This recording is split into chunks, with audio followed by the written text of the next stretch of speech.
Yang Mulia Presiden Majelis Umum PBB, Yang Mulia Sekretaris Jenderal PBB, Yang Mulia para pemimpin negara-negara anggota PBB, tahun ini genap 75 tahun usia PBB. 75 tahun yang lalu PBB dibentuk agar perang besar, Perang Dunia Kedua tidak terulang kembali. 75 tahun yang lalu PBB dibentuk agar dunia bisa lebih damai, stabil dan sejahtera. Karena perang tidak akan menguntungkan siapapun. Tidak ada artinya sebuah kemenangan dirayakan di tengah kehancuran.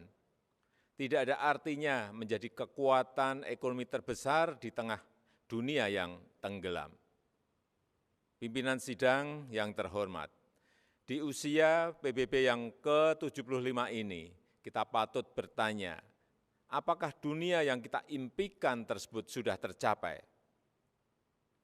Saya kira jawaban kita sama, belum. Konflik masih terjadi di berbagai belahan dunia. Kemiskinan dan bahkan kelaparan masih terus dirasakan. Prinsip-prinsip piagam PBB dan hukum internasional kerap tidak diindahkan, termasuk penghormatan terhadap kedaulatan dan integritas wilayah. Kita semua prihatin melihat situasi ini. Keprihatinan kita menjadi semakin besar di saat pandemi COVID-19 ini. Di saat seharusnya kita semua bersatu padu, bekerja sama melawan pandemi, yang justru kita lihat adalah masih terjadinya perpecahan dan rivalitas yang semakin menajam. Padahal kita seharusnya bersatu padu, selalu menggunakan pendekatan win-win pada hubungan antar negara yang saling menguntungkan. Kita tahu dampak pandemi ini sangat luar biasa, baik dari sisi kesehatan maupun sosial ekonomi.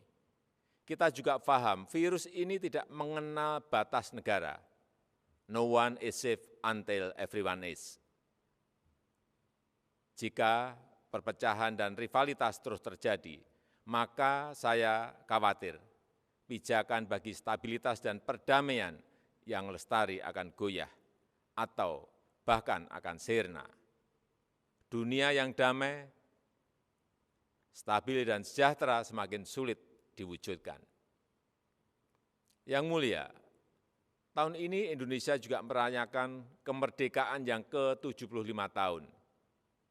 Dan sudah menjadi tekad kami, Indonesia terus berkontribusi bagi perdamaian dunia sesuai amanah konstitusi.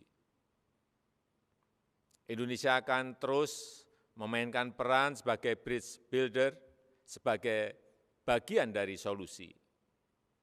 Secara konsisten, komitmen ini terus dijalankan Indonesia, termasuk saat Indonesia duduk sebagai anggota Dewan Keamanan PBB. Spirit kerjasama akan selalu dikedepankan Indonesia, spirit yang menguntungkan semua pihak tanpa meninggalkan satu negara pun. No one, no country should be left behind. Persamaan derajat inilah yang ditekankan oleh Bapak Bangsa Indonesia, Soekarno, Bung Karno, saat konferensi Asia Afrika di Bandung tahun 1955 yang menghasilkan Dasar-Sila Bandung. Hingga kini prinsip Dasar-Sila Bandung masih sangat relevan, termasuk penyelesaian perselisihan secara damai, pemajuan kerjasama, dan penghormatan terhadap hukum internasional. Palestina adalah satu-satunya negara yang hadir di konferensi Bandung, yang sampai sekarang belum menikmati kemerdekaannya. Indonesia terus konsisten memberikan dukungan bagi Palestina untuk mendapatkan hak-haknya.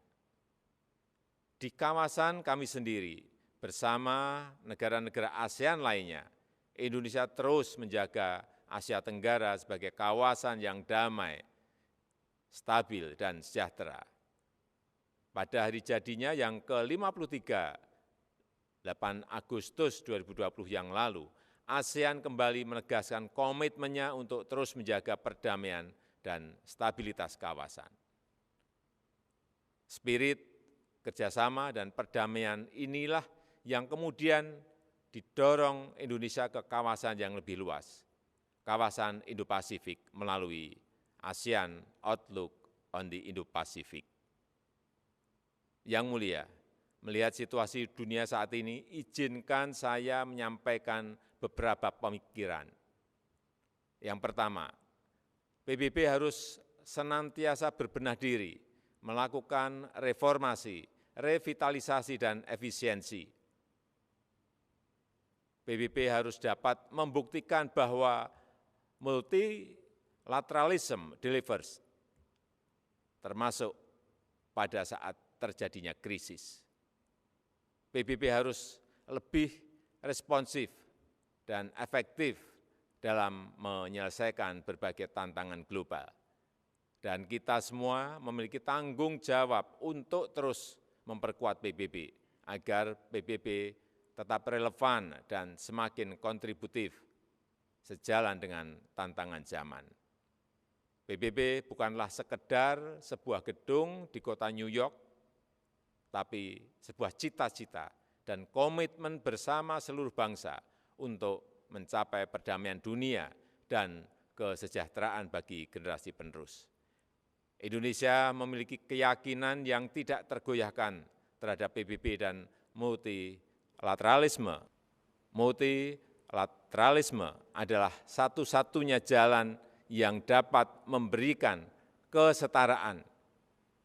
Kedua, kolektif global leadership harus diperkuat. Kita paham bahwa dalam hubungan antar negara, dalam hubungan internasional, setiap negara selalu memperjuangkan kepentingan nasionalnya. Namun, jangan lupa, kita semua memiliki tanggung jawab untuk kontribusi menjadi bagian dari solusi bagi perdamaian, stabilitas, dan kesejahteraan dunia. Disinilah dituntut peran PBB untuk memperkokoh kolektif global leadership. Dunia membutuhkan spirit kolaborasi dan kepemimpinan global yang lebih kuat untuk mewujudkan dunia yang lebih baik. Ketiga, kerjasama dalam penanganan COVID-19 harus kita perkuat, baik dari sisi kesehatan maupun dampak sosial ekonominya. Vaksin akan menjadi game changer dalam perang melawan pandemi. Kita harus bekerja sama untuk memastikan bahwa semua negara mendapatkan akses setara terhadap vaksin yang aman dan dengan harga terjangkau. Untuk jangka panjang, tata kelola ketahanan kesehatan dunia harus lebih diperkuat.